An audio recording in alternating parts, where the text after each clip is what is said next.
Hi, it's Danielle here with Kay and Bahati. Welcome to the She Ascends Circle Lounge. Today we are wrapping up with the fourth part of our mental health segment that's part of our Women's Health series.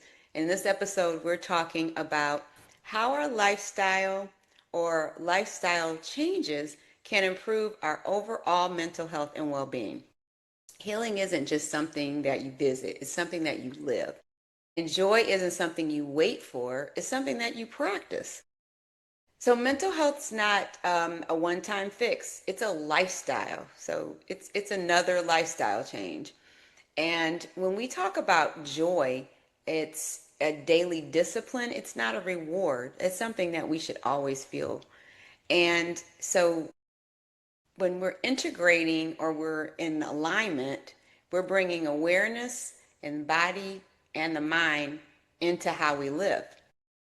And that can happen by even just small shifts that can create sustainable transformation, like setting boundaries, rhythms, nourishing relationships, and intentional joy practices.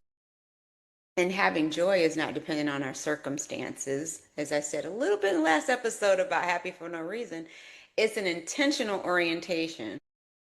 And healing isn't something that you visit, it's something that you live. So, ladies, when did you realize that healing had to become part of your lifestyle, not just something that you did occasionally? And go. I fully stood in it to commit to it because perimenopause. And so when I realized I don't necessarily have control over this, but I do, right? Because I can't control the hot flashes. They're gonna come, but I need to sit and be present with them and be like, okay, what's going on? How can I make you comfortable since you're here now?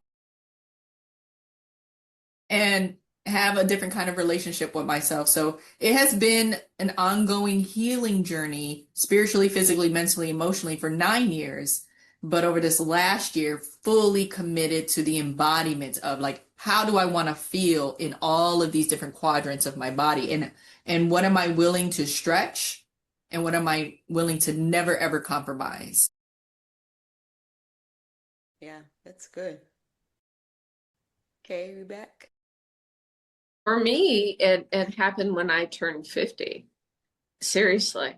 Um, I decided, well, I realized I had the realization first that I was living to meet everyone else's expectations and wants and needs, living my life for other people versus for myself and what I wanted. And I was miserable. I was depressed at the time, and I got sick and tired of being sick and tired. Basically, I hit my limit. The pain threshold was right there, and so I did. I changed my entire life. Sold out of my business to my business partner. Um, Left a 20-year marriage that wasn't healthy, wasn't serving me or him for that matter. Um, and just start and decided I was going to start living my life on my own terms. Now, having said that, I will admit there are days when I have looked at it and went, what the hell did I just do? but, and definitely. However, I wouldn't change it. I granted myself freedom Yeah. and autonomy. I gave it to myself. I didn't have anybody else. I wasn't asking permission from anyone else except from me. Yeah. Yeah. Yeah. So yeah, for me, it was like you, Kay, like it was one thing to say at 50, like I recognize I'm sick and tired of being sick and tired, but then to put it into a daily practice and fully commit. And so I call that micro habits, like just move a little Yes. bit. Like today was one of those days, cloudy, cold, and I was like, I need to work out, but I'm so tired and it's just so much more comfortable right here, right now. And then my brain was like, bitch, you said we were going to Right? take care of this thing. So is it really true, right? You asked that earlier, like, Is it true? Are you really tired? Or are you just lazy right now? And so I'm having these dialogues with myself every day because I have to find a way to push myself into the new mode of life that I want to live, a more healthy, vibrant lifestyle. Like I want Yeah. energy, but I got to go source it out and I got to do the work to give my body that energy. Yeah, and that holds true for I committed to taking that Epsom salts bath every night. Well, this morning I got up and my body was stiff and sore. I've spent 2 days doing yard work with a push mower. Ooh-wee. And I got up this morning and I could barely move. Well, the old me would have gotten up and well, okay, what's my next task? I gotta get this and this and this done. Got an event on Sunday, gotta make it happen. But no, instead, I'm like, no, I'm gonna go soak, let my body warm up. I'm going to stretch my muscles because I worked them like a pro athlete yesterday. So I've got to take care of my body that way, and I'll feel better and I will have more energy.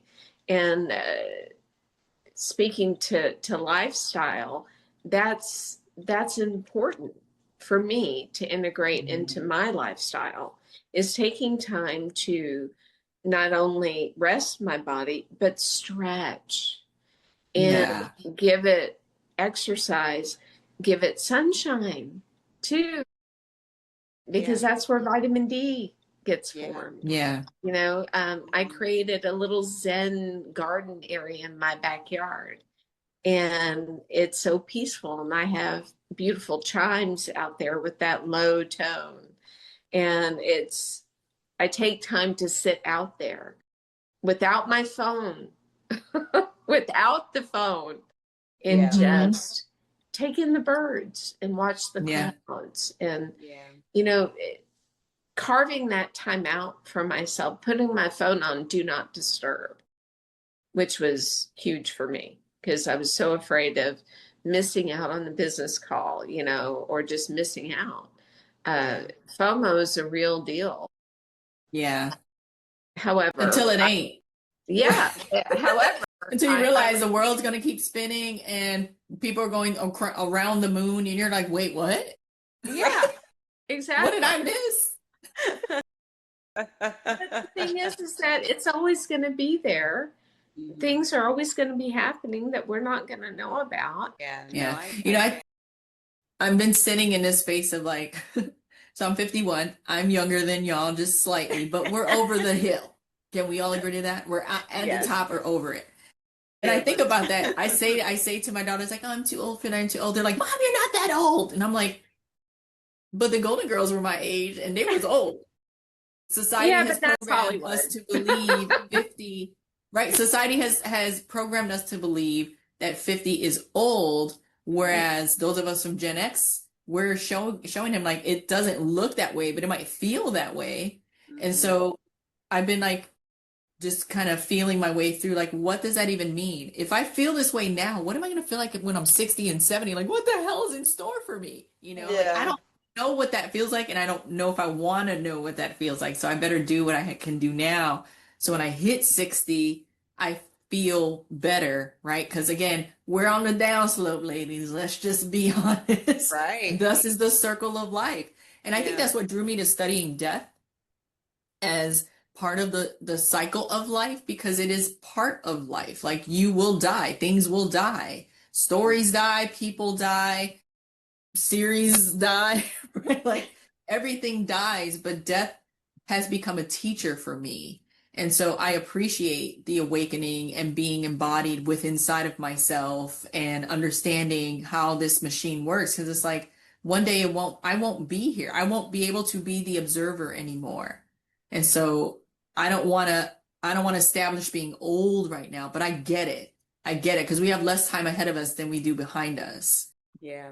I used to say Well, that.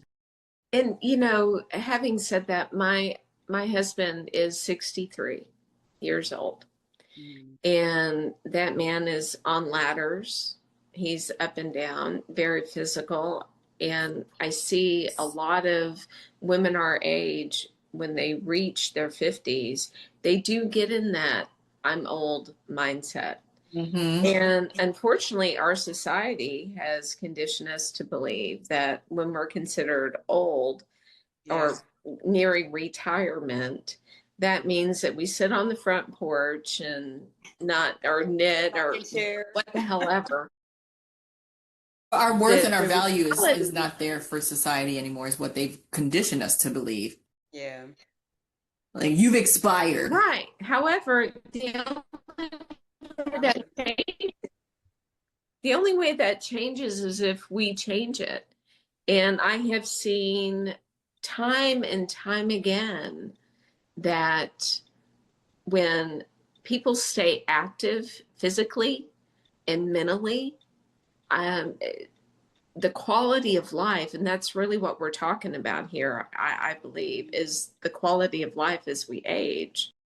Yeah. It is up to us to Mhm. maintain it, and we do that by staying physically active. And yes, you're going to have aches and pains.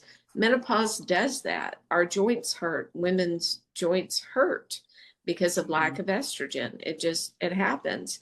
However, there are Yeah. things we can do to mitigate those things by taking care of ourselves and not giving in to this idea that's been spoon fed to us that, oh, when you're in your 50s or 60s, well, it's over for you and you might as well sit on your porch in a rocking chair and knit. Put you out the Full pastor. Which BS is also with that. great. Which is also Yeah. great. You know, slow life Well, I living mean, it is a can be, but vibe. yeah, but it doesn't have to be. We Sure. are still Yeah. full of life and Yeah. vigor. And now that the kids are gone, now we have the freedom.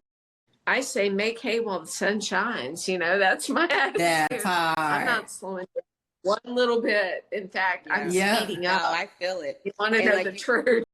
you were saying, Bahati, like, slow is good, and it is. But in your example, we're choosing that. It's not like Yeah. someone's Yes. just putting us out. You go here, you're this age. You go sit out here now, Granny. Get your shawl and get, Right. Here you go. See? send your rocking chair. No. I want to Yeah, do that now.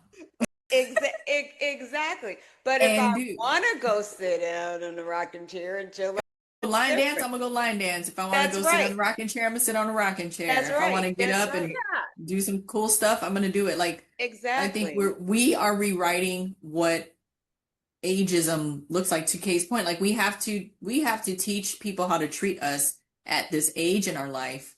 And Yeah. I'll give you this example. One of my daughters last time was like, I ain't having no kids. I'm just gonna have pets. And I was like, oh, I'll be a grandma to pets. Like, totally Yeah. fine with me because I have my Yeah. freedom. Right. I was like, I got no kids in my life. Exactly. I love all the babies, but what I hear you saying is enjoy your life, mom. So I won't be that grandma knitting Yeah. on the porch. I will be at the resorts. Well, I am a grandparent, but I'm not that grandma out there knitting on the porch. Like I go to iFly with my granddaughter and we There go you, to the sky and do there you That's go. awesome. Yeah. Yep, And yep, yep. there was a man we were finishing with this. He was like, "Oh, that's pretty cool that your mom does this with you." And I said, "Actually, I'm her grandmother." And he was like, "Oh, wow!" Like, Yeah, we are rewriting the blueprint, honey, and I love it for us. yeah. And it's just all about, like we said initially, it's a lifestyle change, and so we want to take those moments on things that bring us joy. And so, if we talk about that, it's not a reward, it's a practice. And so Yes. what that looks like to us now is going to be different than what it looked like for us before. Where maybe when we were in our, 20s, or even younger, we thought that being happy was just, or having joy was based on everything going right, or things that we were able to get or achieve, or getting something new or whatever. Which, Hmm. yeah, it's a good thing. Those are good things.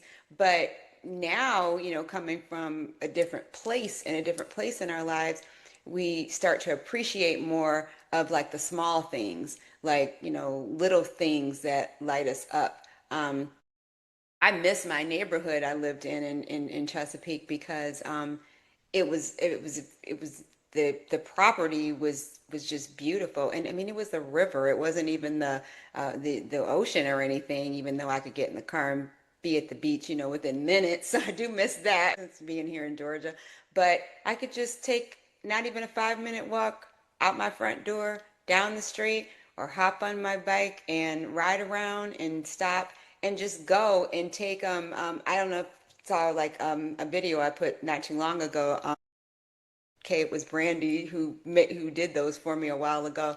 That was all where I lived at, down there by the water where I sat in the dock Nice. and all of that. And so I do miss that and wish I would have taken more moments to step away from, the chaos and things that were going on. Like, when I would work on home on my remote days and just so engrossed in doing one thing. Okay, I'm going to take a break after this, take a break after that. And then I did it. And the next thing I know, well, it's dark outside or it's late. I got to do something else. I'll go tomorrow. And then you keep pushing it off and pushing it off. And so I am training to realize that taking those small, quiet moments and not feeling rushed and just being in the Mm. present and actually enjoying where I am instead of trying to think about what's next, because that's huge for me always, what's next and what can I do, and keeping that going. But just trying to make those little changes and those little lifestyle changes, to me, are huge. Yeah. Like I said, the biggest hurdle for me is going to be food, always. But I have a vegan in the home and she's a strong vegan. And for the last, I would say 4 to 5 years, she's been fully committed to her dietary change. And we have been blessed to, partake in that with her in some cases. But for the most part, she feeds herself and cooks her own foods. And I realize now, like, she's about to leave one day. Like she's graduating next month and she's going to be moved on and I'm not going to have the vegan lasagna and all the things. I was like, wait a minute. I've watched her make all these foods before. Like I can switch that up. It was very good and tasty and I can switch up some things. And so I'm trying to introduce more vegan food, not completely because I love my chicken and I love my fish and I love my eggs. Yeah. I can replace some things. So food replacement Mm. is where I am now, is like unlearning that you can have your burger, but maybe like a Beyond Meat burger, maybe that, or I have the gotta have meat I gotta without the have meat. bun, Yeah, and I can do it or without the bun. without the bun, right? I Like can do having that. double lettuce. So I'm trying Yeah. to like retrain my brain around the food that is causing me to age faster because food will make you age faster too. I know you know this, Kate, because you know you like to study the biology of things, but food will make you age Mhm. faster. And I was like, damn, like wine and liqueurs and liquors, all that stuff, right?